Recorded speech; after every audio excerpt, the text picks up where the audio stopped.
Hi, I'm Carmen, and this is the A Yarn Story podcast. And today I'm here with my friend Athena.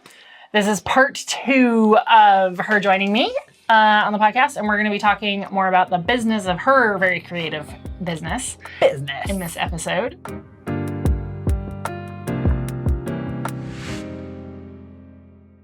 you want to do a quick intro for people who maybe didn't see part 1? Go back and watch part 1. You should go and watch part 1. You terribly. You should go and watch part 1. I'm Athena, and I own and run Meticulous Ink, a fine stationery and letterpress print company in Bath. We do bespoke printing is sort of our main area of work. So we do wedding invitations and business cards, personal stationery, other weird, niche, more unusual print projects. Aside from bespoke printing, we also have a retail shop and we run workshops as well. We produce our own line of stationery and calligraphy equipment. So we have greeting cards and correspondence cards, letterhead sets, writing pads, calligraphy, practice pads, and everything for your writing needs. All of the things. Yes. All the stationery and paper goodies. Yes. And we've got a bunch to show you here in a minute or two. But first we want to know how you started your business. How did you get into this rather niche, rather old school business and craft? And I've always been creative. I've always really liked making things. We did learn that in episode 1. All of the things. So many things. Everything. But how'd you hone on paper then? And writing? So I went to university and my mum was very keen for me to go to university and not do like a foundation year or anything. Okay. Just like go to uni. And so I found a course called Arts and Media, which is very good for someone that doesn't really know what they want to do, but they know they want to do creative things. Because it wasn't really its own course. You kind of went into other people's courses. So it included animation, photography, fine art, and digital screen arts. That sounds so fun. It was really fun. And then you kind of whittled it down over the 3 years. And then in the third year, then you specialised. So in the third year, I specialised in fine art print because no one basically used the print studio. I love that part of the story. It was just like this whole amazing room and no one was there and everyone else was all crammed up in fine art studios. And so I was like, yeah, cool. And, you know, pretty much had like my own personal technician. That's cool. Yeah, it was great. I mean, you're clearly a good at drawing and... Yeah, I can draw and like paint and do all the things. And so just kind of because of circumstance, I guess, then was like, okay, I'm going to do this. And ended up specialising in silkscreen printing, which I just really loved the mechanical process. I feel like in another life I am an engineer. I definitely would agree with that. So I specialised in fine art print at uni. Then after uni, then got a job at a stationery company in London. Worked there. Then got headhunted by another stationery company. Yeah, that's exciting. So I was like, oh, I must be good at this. So worked there for a while. Aside from all of that, I'd always wanted my own business. Okay. So since I was very young, my mum was always really, really encouraging and would leave like self-development books around the house and self-improvement books and like Chicken Soup for the Soul and Think and Grow Rich. And there was a book called The Success Principles. Did you read all these too? Yeah. And, you know, loads of other more obscure books. And how old were you when you were like, oh, let me just read this book on how to get rich and Chicken Soup for the Soul? It was just like they were just there. I would just love reading as well. And I guess as a teenager, a young teen. And my mum was very much like, you can do anything, do all the things. Amazing. So, yeah. And I had a very, very happy childhood. And it had its challenges too. So there was, we didn't have a lot of money. And there was a moment where we didn't have enough money to have food. And I remember thinking that week, I want to be in charge of my own money. I want to not rely on someone else. I want to rely on myself and be in charge of my own destiny. And so I knew then I would have my own business. So I did. I mean, that's a pretty big leap from, the thought process in, okay, I can see that we don't have enough to provide for ourselves.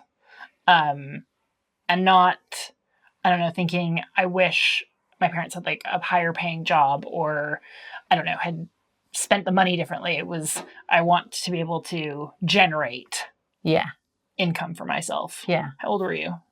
Like 11. And it's a pretty like sophisticated jump of thought. I never thought of it like that, actually. So I knew that I would have my own business, but I didn't know in what. Yeah. And then... Well, what 11-year-old does know that? Well, yeah, exactly.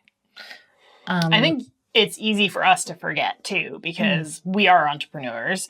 We exist in a world where we know a lot of other entrepreneurs and small business owners. And it's easy to forget that we're very much in the minority, actually. Yeah. Typical path is to go get a job employed by someone else, right? Like that's what you're taught growing up. Like I even grew up in an entrepreneurial household, but I had no assumption that I was going to start my own business. Yeah. I assumed I would work for someone else for some reason. Yeah. Or at least for some of the time, I suppose, which I did. But yeah. I mean, I just like knew that I would have my own business. And then, but I had loads of jobs. Like I had a job since I was 14. Like I had jobs. What was your first job? Was working at my dad's takeaway on the phones. Nice. Egg fried rice. I can't remember what number it was.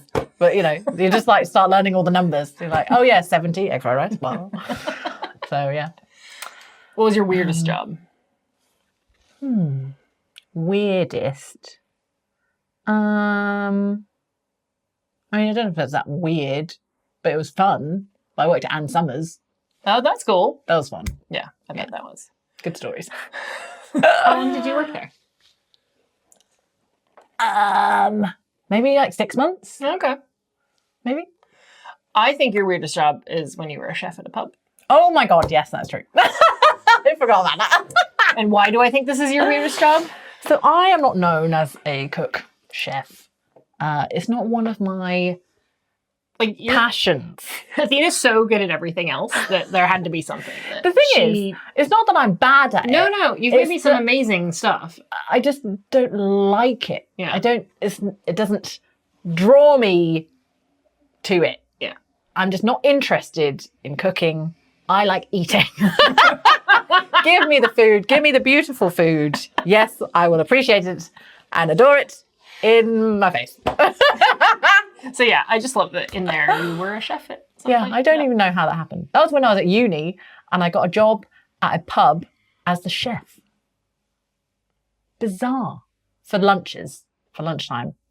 And I remember there was a guy who then became regular and he was like, oh, you make the best steak sandwich. Oh my God, it's amazing. I barely knew what I was doing. Literally. And like we'd make chili con carne as like the special and it would literally be out of a tin from Lidl's. And like we'd always run out of food, so I'd have to like sneak out the back and run up the road to Londis and get like some ham and egg so someone could have ham, egg and chips. It was very disorganized. My finest moment. I really like that story. It's very good. It wasn't for very long. What was your first business? While I was working at the second printers, I was supporting my other half at the time, and he was volunteering, I guess, at a silkscreen printers. And so we started this t-shirt printing business. I love it. So he did the design work. So it was more his thing. He did the design work and then I invested, I guess. So I bought the t-shirts and then we printed. The place he was volunteering at would let us go and print everything. And we already know you like silk screen printing. And I already had to do silk screen printing, so that was great. Yep. And we had a stall at Camden Market, and we would go there Saturdays and Sundays. Maybe it was just Sundays. I can't remember. And sell these t-shirts.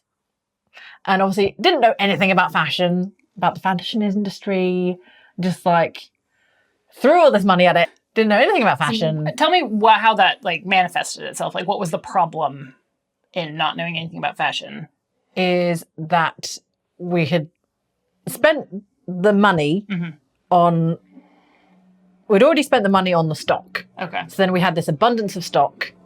And then hadn't really anticipated, we actually need to sell it. Oh. And like, how are we going to sell it? Okay.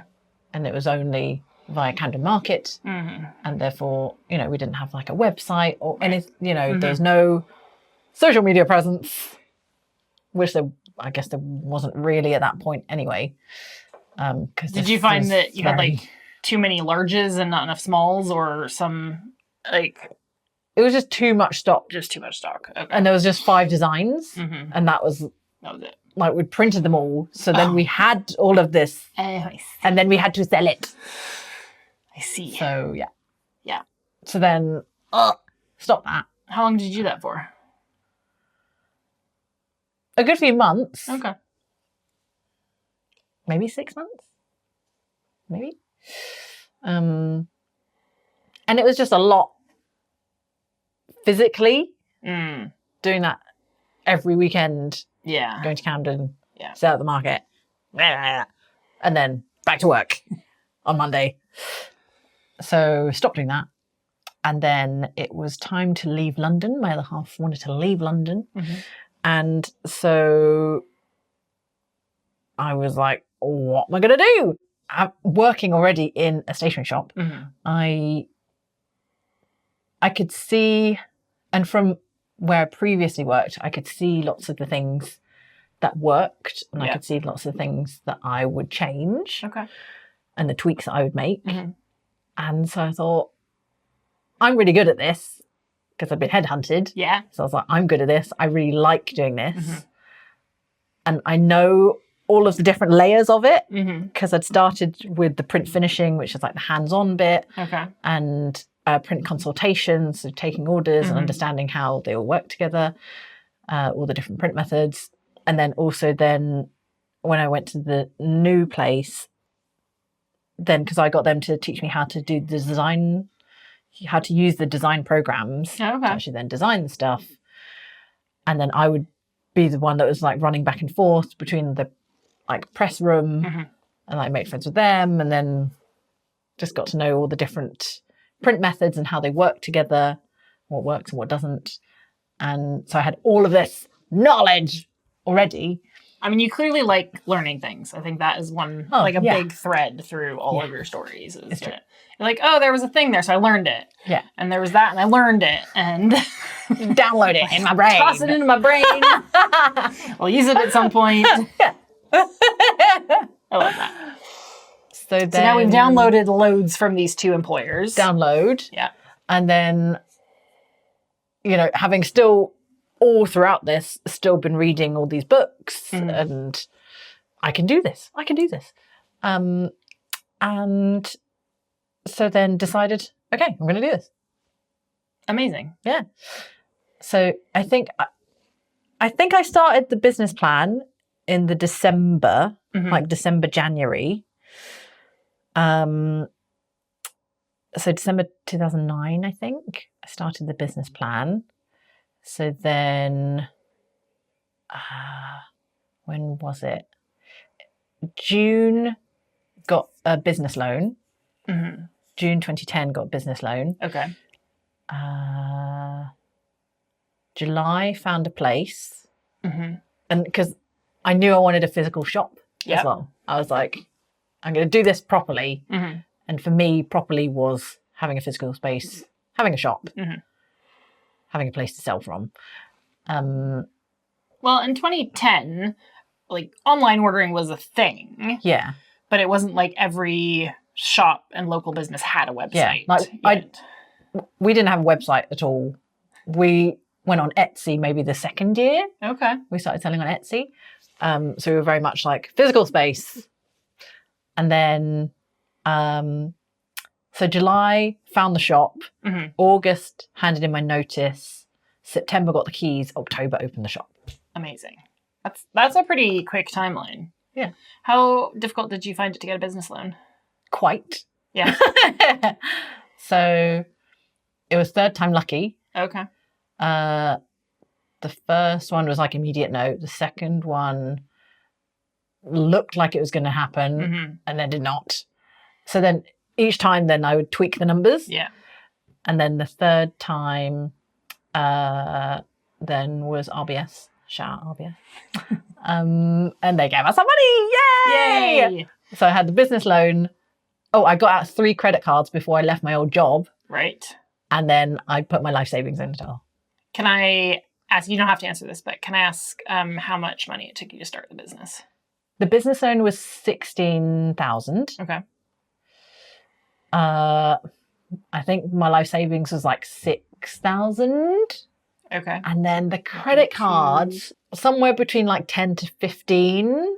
I guess you're somewhere like in the 30 to 35,000 pound range to start the business. Yeah.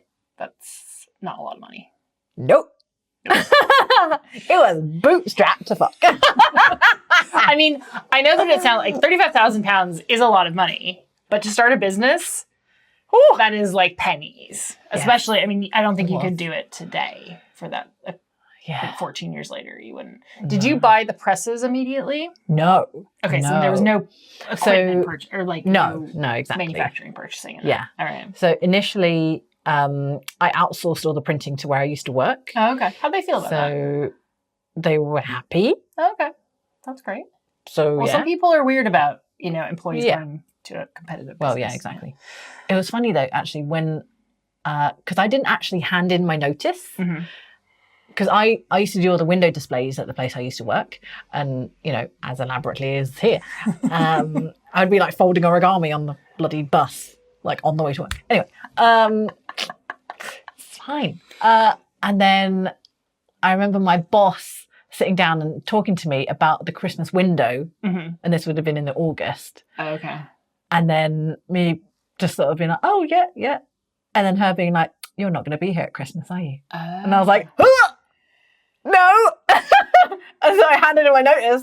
So I didn't hand in. She told me that I was leaving. And I was like, yes, I am actually. Yeah, don't play poker. Don't make that your No, that's a good point actually. Your vice in a casino for your game. Like, I've got a bad hand. Yes, that funny. Sounds like an excellent idea for Christmas windows. I'll get right on that. Ooh. I love that though. Yeah. That's actually quite cool. Yeah, so then, they were happy to do the printing for me, so that was fine. And in the business plan, I planned in the 3rd year, then we would get our own presses. Okay. Invest into that. But then it did get a little bit awkward with the place I was working. Because obviously being called Meticulous Ink, yes. I like to live up to that name. And being a fresh new business, I wanted everything to be really perfect. And it had to be perfect because we were new and then we keep the customers and happy times. And I mean, you are one of the most detail-oriented people I know. And I don't want to call you a perfectionist because I think that's a different thing than being Well, I don't think I'm a perfectionist. No, I don't think you are either, actually. Yeah. But you are extremely detail-oriented and meticulous. Yes. And obviously having come from there and knowing everything inside out. So then... Then you weren't happy with the... Basically, the first 3 jobs that came back there was an issue with all of them. Like I think 2 of them were off center, and then one was like squink. And they said and like significantly, because I know there's a margin of error, right? Yes. There's like there is a margin when you're doing this kind of print work. I understand that. I understand. But it was visibly off center. It was like 3 mil off. I'm like, what the hell is this? This is not good enough for me. So, when it gets to number 3 and you're having to call them again and be like, so then I was like, okay, this is not working out. So did you pull that forward, your plan to get machines? Yes. Okay. So it was like the 3rd month instead of the 3rd year. Well, I mean, there's a few things going on there, right? So you have just found this money to start a business. Yes. And you are creating products, and your first 3 manufacturing runs that you've outsourced have not, like, with your money that you have cobbled together, have not come back to standard. That must feel like you're just throwing money out the window. Yeah. That's not a good feeling. No. And that's not going to work. No. Did they reprint them for you? Yes. Okay. It was just, then there was layers of more awkward than with each incorrect. Yeah. And then they were trying to say, well, there's a margin. And I'm like, I know. I used to work there. So how you used to work there? I don't remember. So then got a tabletop press. Okay. Which, was janky as hell, but was great and did the job. Got us still somewhere. And then got this sort of 80s Blockmaster tabletop foiling press, which is also hilarious. And we would print our own packaging on there. Oh, amazing. And then very quickly, then went from like a little tabletop press to then a Heidelberg. Amazing. It was like, wow, that escalated quickly. Thankfully, the letterpress world is really, really friendly. And I knew I wanted to do letterpress because it had become really popular in America. And so I felt like this is going to be the thing here. And you could still get printing presses relatively easily. And we got befriended by this gentleman called Simon Smallwood. And he was lovely. And he was a letterpress genius and was also a wine master, also a wood turner, like an amazing wood turner. Wow. And also happened to have a Rolls Royce that he would like occasionally rent out for weddings. And had like a little hat, little chauffeur's hat. Man. I know, he was great. He sadly is not around.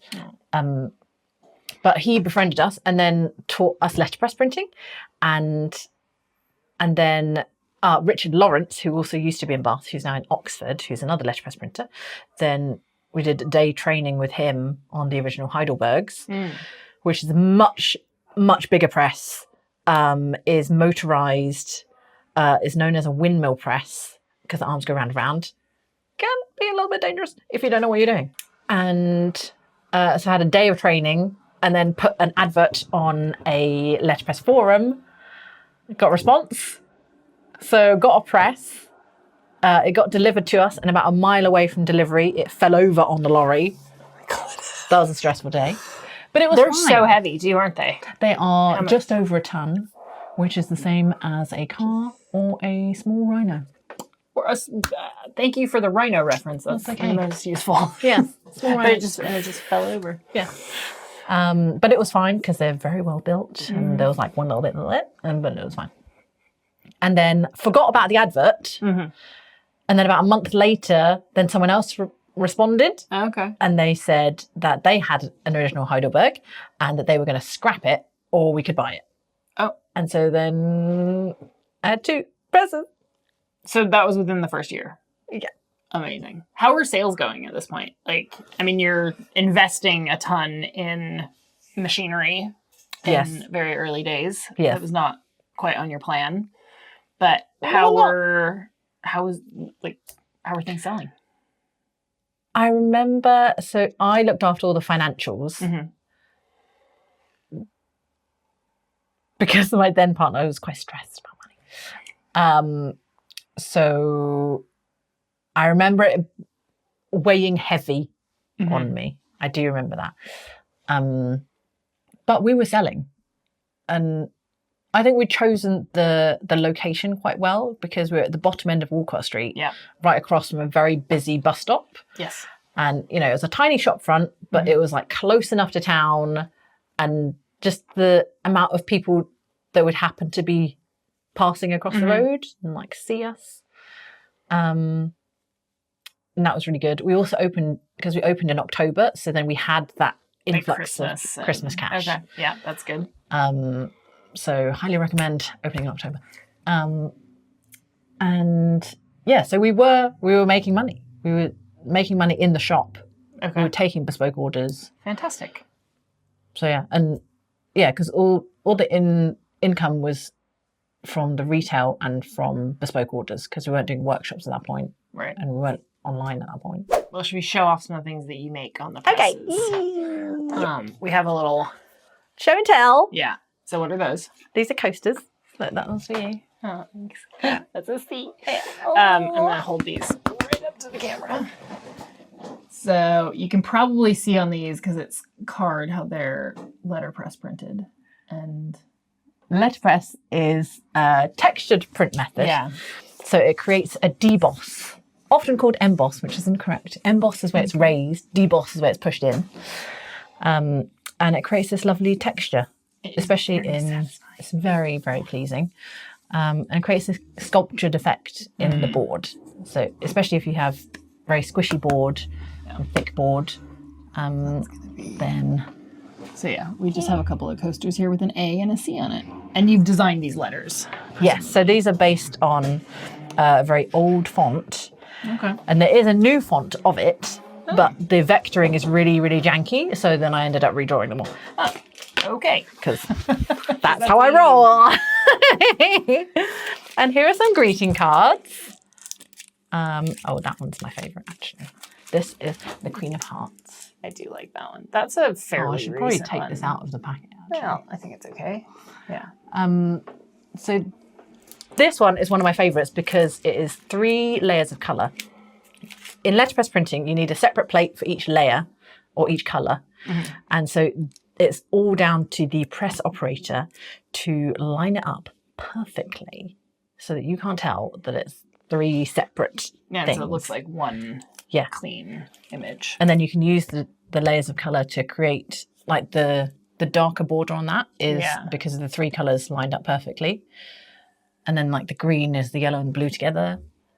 So you can make other colours from it. Oh, okay. Yeah. So you really only have a pretty primary red, blue, and yellow ink that you're printing on here. Yeah. But you have 5 colors. Yes. Because the blue and the yellow match up to make the green on the roses. And then all 3 for the outline. Okay. I will try to show this off as best I can. You're getting a reflection of our ring light. Oh, yeah. Should I take it out of the packet? Anyways, this is actually really incredible. I know you talked about this one before and mentioned the 3-color print. Yes. But I didn't realize there were actually 5 colors in it. Yeah. I'm going to take this one out because this is a new one that I really love. Oh, yeah. Or newer. Like so. That's got some foiling on That it is too, right? foiled. So you see the shiny, shiny moon. So foiling. So we have 2 original Heidelberg printing presses. One of them is original, so it uses the ink. And then the other one we've adapted. So it does foiling, which is a heat process. And so there's like an extra box on the top of the press and you can control the temperature. And we use copper dyes for this to make the shiny, shiny. And the heat then makes the foil adhere to the card. And this is based on a quote from It's a Wonderful Life. Oh, Yeah, it's really cute. very sweet. They're very pretty. We have more, and we do lots of birthday cards and things. I haven't taken this out of the packet. I'm sorry. We've collaborated with Mulberry. So that was when we started doing workshops. Because I taught myself copperplate calligraphy because when we opened, we were inundated with wedding invitation orders. Oh, okay. And then people would ask if we did the place cards and if we did address the envelopes. And being a fresh new business, would recommend other people. But then I'm like, I can probably do that. Yeah. It's fine. So then started teaching myself and like got some books and started practicing. And then I was like, yeah, this is fine. I can do this. Looking back at my calligraphy at the early days, it was quite bad. But it's much better now. So that's great. I mean, you're a calligraphy expert these days. Yeah, Yes. I'm pretty good. I'm pretty good. She's very good. I'm pretty good. So then, yeah, Mulberry approached us and they built me this like nest basically in the shop, in the flagship store at Christmas. And so I taught workshops there. And then they flew me out to Paris and I got to teach workshops at the Paris store. Oh my God. It was cool. And we did a collaboration on like some product as well. Collaborated with Anthropology and done some custom greeting cards with them. That's cool. Did a collaboration with Burberry Huh? for the series that they did that was about craft in Britain.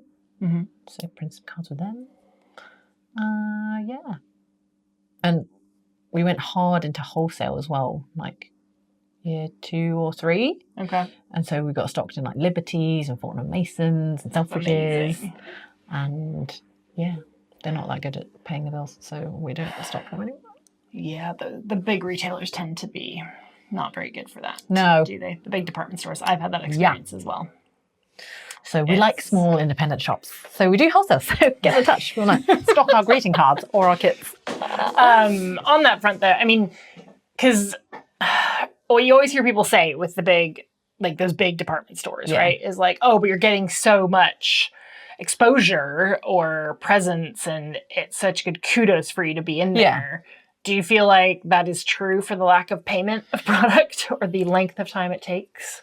I guess the thing is that you don't know. Yeah. You don't ever fully know because you have no way of you have no way of having that data to know, okay, my card being in there means that this many people have seen it, has brought these actual list of customers to me. Yeah. You just don't know. And it was, for me, it was more the stress and just having that extra tab open in your head, like, oh, I've got to chase them up again. Oh, I've got to chase them up again. Yeah. And, you know, that over the course of like 3 months, longer, you know, that's like a whole section of energy that could be focused on actually building your business. Yes. Yeah. So I mean, my experience with big department stores is that they're not all they're cracked up to be as customers. Yeah. For wholesale, unfortunately. But, you know. It's definitely the thing, though, when you're new in business, like you want to tick those off the list, right? Yeah. Well, I mean, it is big and exciting to be in those shops. Yeah.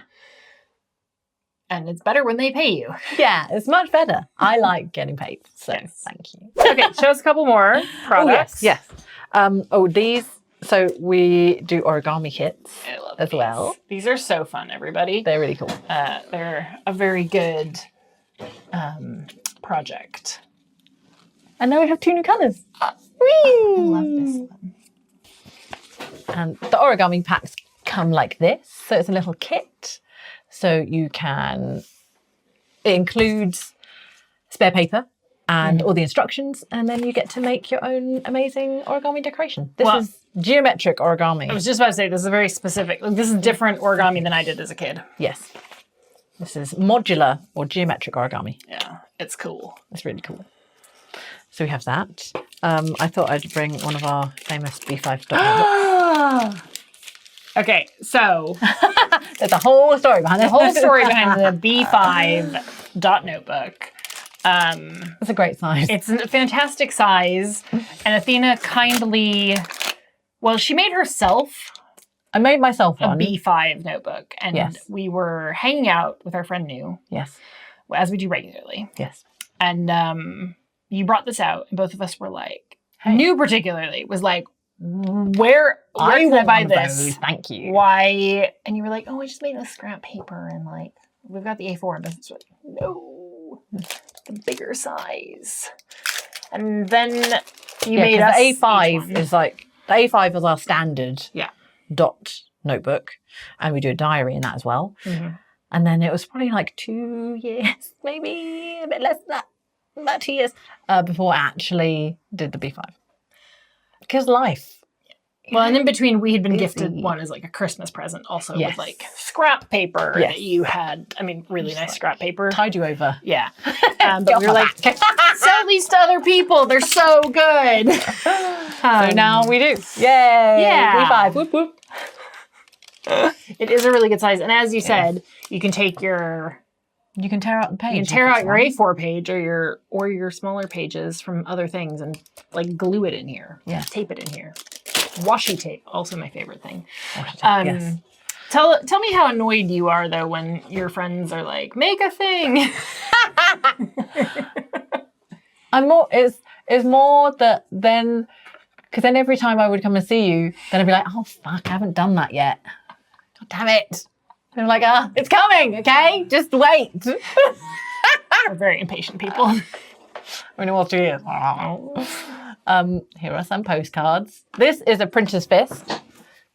This is a well-known letterpress motif. And that was my version. I just drew that and thought it was great. It's very pretty. So there's that little postcard.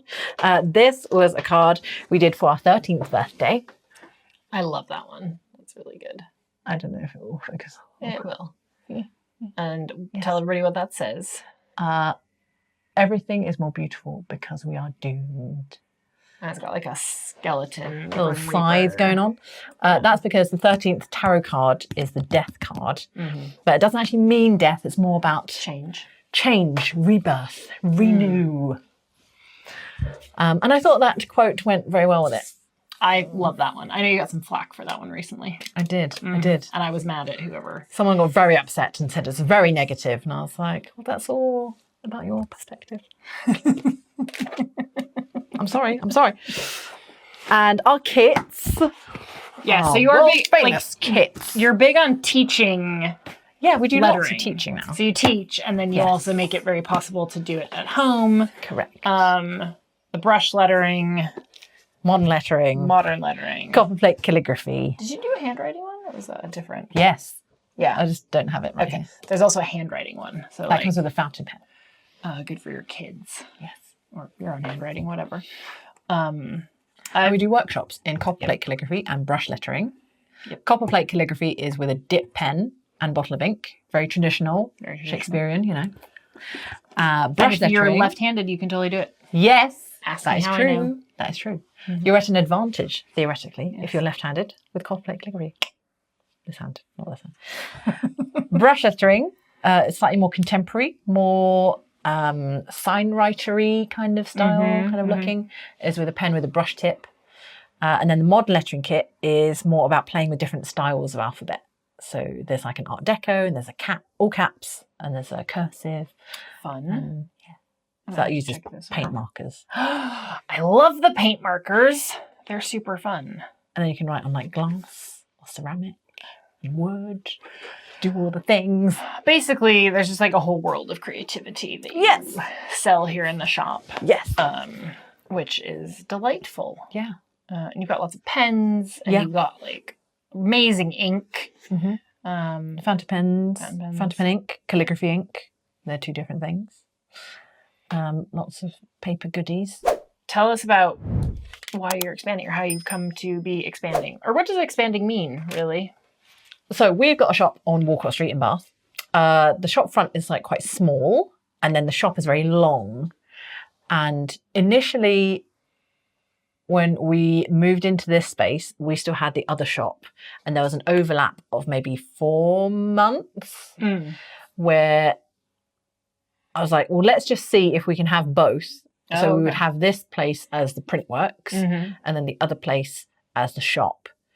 That was because we had, initially all the printing was done in like a warehouse, basically. We had, So you had another premises where the printing was done. Okay. In Aldwood Park. But it was like too far away, and it was just, there's a lot of back and forth, right? Yeah, I do. Warehouse, and so I spotted this place that was on the same street. So I thought, well, that's much easier. So let's see if that can work. And then it came to the end of the shop, and then it's a lot trying to balance two physical spaces. So then I decided, okay, let's just condense everything into this new place. And at that point, the presses were already in situ in the two places where they could be. Okay. Yes. Yes, because they're so heavy. Rhinos. Yep. Yeah, a couple of rhinos right there. And we had a structural engineer tell us the two places where they could be in the building. And so they just haven't moved since then. Oh, they're a bit... You can't just go, oh, I'm going to move this over. No, we had to dismantle them completely to get them into the building. No. So I've had this urge to expand over the last, I don't know, few months. Yeah. And I was thinking about opening a whole other premises, blah, blah, blah. And then I can't even remember how the thought came into my head. But because I had the other press. Yeah. So I had another massive printing press called a Soldans, which is in the basement. And I decided, okay, I'm going to sell this press. And the day I decided, then some of my friends bought it. So that was really easy and amazing. And that made space. And that made loads of space. And then I was like, oh, the Heidelbergs could go into the basement. Yes. And then we can double the size of the shop. Yeah. And so that is what we're doing. Which is very exciting. So you're still going to be manufacturing in here. You're still going to have space for workshops. Correct. You're still going to be able to watch some printing on the shop floor when you come in. Because I bought a different press by accident. It's smaller, so smaller than a Heidelberg.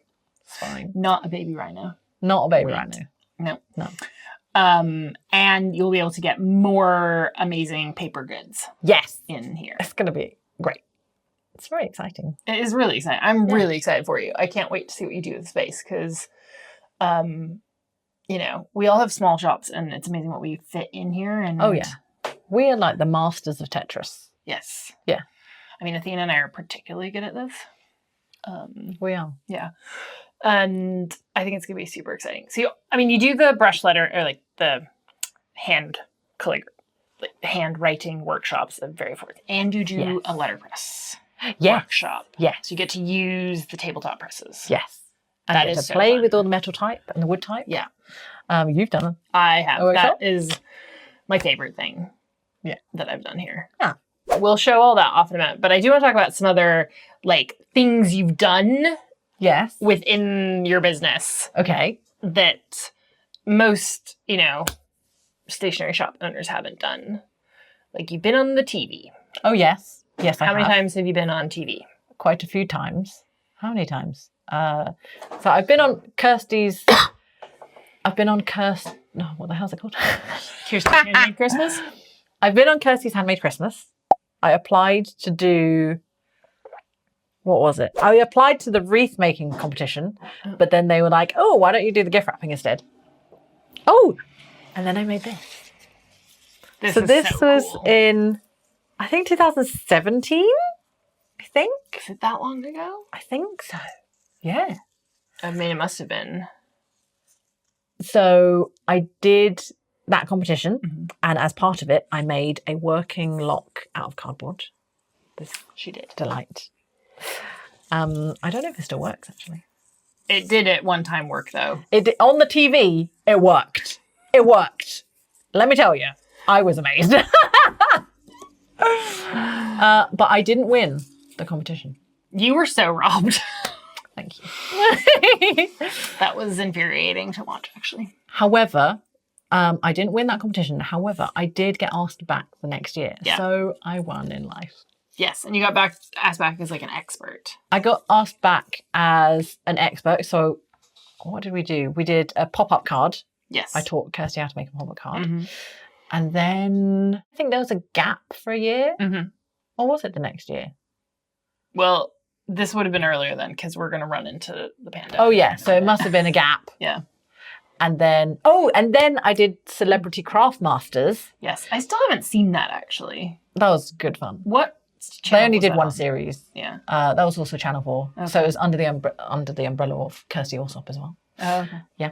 And I was a crafting expert there, and we got paired up with celebrities and had to help them to make stuff. You had some cool projects there. That was really fun. That was fun. Yeah. It was, yeah. It was, I think it very much played into my jack of all trades. Yes. vibes that I am into. Yes, I think that suited you very well. I remember coming in here one day and you were, I want to say, playing with like resin or epoxy or something. Yeah. For something. I did resin. I had to do soap making. Okay. I had to do, there was something out of cement. I had to make a plant pot out of cement. But what I didn't say in the program is, so the whole point of it is that you are an expert in a specific thing. Mm-hmm. So you would help them make something using that expertise. Mm-hmm. And then one of the challenges, neither of you knew what you were doing. Oh, okay. Hence the cement. Right. And then then there was like a final showstopper thing. Which was an upcycle. Okay. But they didn't mention at all that all the crafting experts, they didn't know all of the things they were doing. So like, I don't know anything about cement, but I did do the thing. So yeah. I mean, I do have to go find that one. This is why I also call Athena an engineer. Stuffing a paper. Hey, wee. Cool. It's a little bit broken at the moment, so you can just look at it. But these all go up and down, basically. Yeah, so you can turn this handle on and the then side. the reindeer fly. La la la la la. And what is this thing called again? It is an automaton. Mm-hmm. And did you make a giant one as a window display after that? Yes, I did. That's cool. I can't remember which one came first, actually. Maybe the window came first. I thought this came first. Because didn't you do this on another Kirsty show? Yes, but the window was for our 10th birthday, which would have been 2020, lockdown times. Okay. And then it was the year after, I think. Or that Christmas. Okay. Then I think. Yeah. What do you think being on the program has brought the business? Or do you think it's brought anything? I don't know. The first time I was on it, they showed the front of the shop. Mm-hmm. And then the other times I was on it, they didn't say anything about the shop. Mm-hmm. So I think that first time, but again, I don't have any proof that it was like anything changed in the business because of being on TV. Mm-hmm. It definitely like gave me kudos, I guess, gave me some. As seen on Kirsty's Handmade Christmas. It was mostly fun though. Like I did it because it was really fun, and I like making stuff. So you do like making stuff. I do like making stuff. So you're now coming up on your 14th anniversary. Yes. Because we celebrated your 13th last year with a mega party. Yes. Which was amazing. That was really fun. 14 years in. Is there anything you wish you would have told, like, if you could tell yourself in year one, is there anything you would say to your younger year one business self?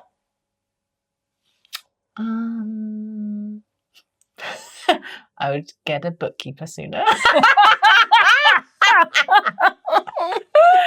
This is an in-joke because I did my bookkeeping for far longer than I should have.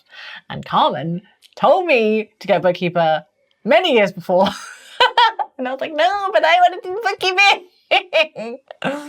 So that's the thing. Okay. It's definitely lightened my life by not doing the bookkeeping. Yeah. Well, because bookkeeping, it's super important for a business, right? Yes. But also being a small business owner, like you wear a lot of hats and you need to focus so many hats on the things that you are uniquely equipped for. Correct. And you are not uniquely equipped to be a bookkeeper. No. Neither am I. No. But there's a bunch of bookkeepers out there who are. Yes. There's something really satisfying about doing the bookkeeping because it's a yes or no answer. Mm-hmm. There isn't, oh, well, maybe this, or maybe this color would look better, or, it's like, this matches, or this does not match. There's like no in between. It's true. It's just right or wrong. Yeah. So that was something that I enjoyed because it was right or it was not right. I get that. Yeah. Okay. I'm still very glad I don't do it now. Very glad. I'm very proud of you for getting it. Thank you. Yeah. And do you have a piece of advice for anyone who's like thinking of starting a creative business? plan as much as humanly possible and have a deadline and just do the thing. I like that. I personally work very well to deadlines. I think that's true of lots of creative people.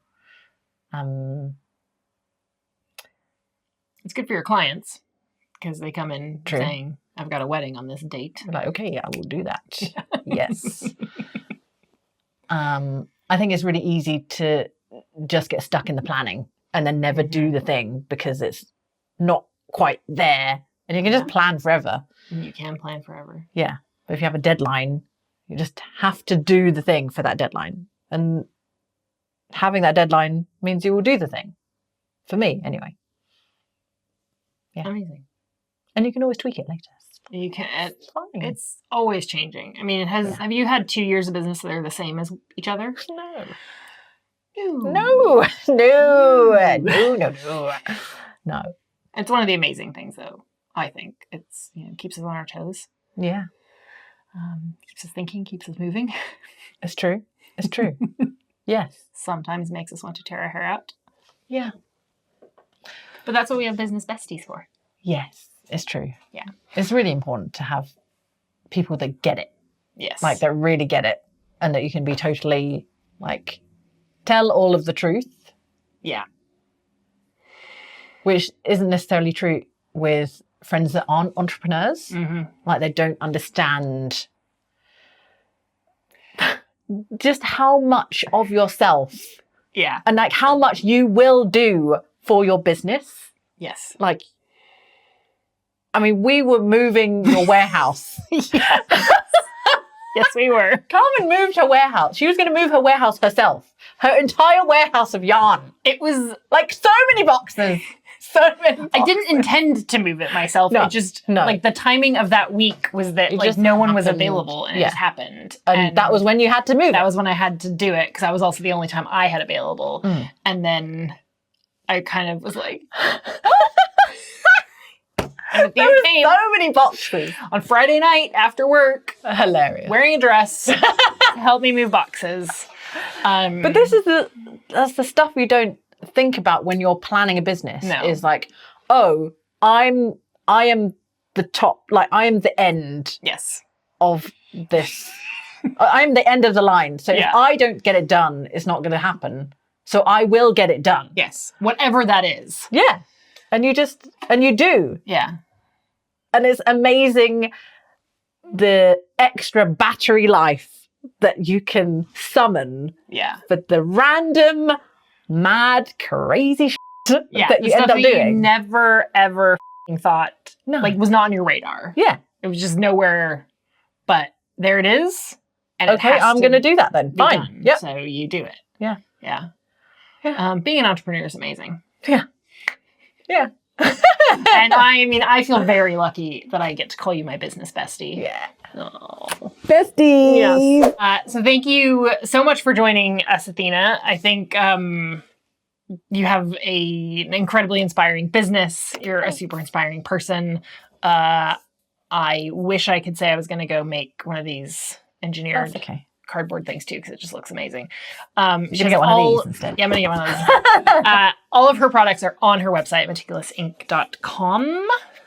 Yes? Yes. And if you're in Bath, she runs workshops and stuff. And Come if to the you're- shop. Come to the shop. If you're coming to the Bath retreat in March, Yes. there might be an opportunity to Oh, exciting.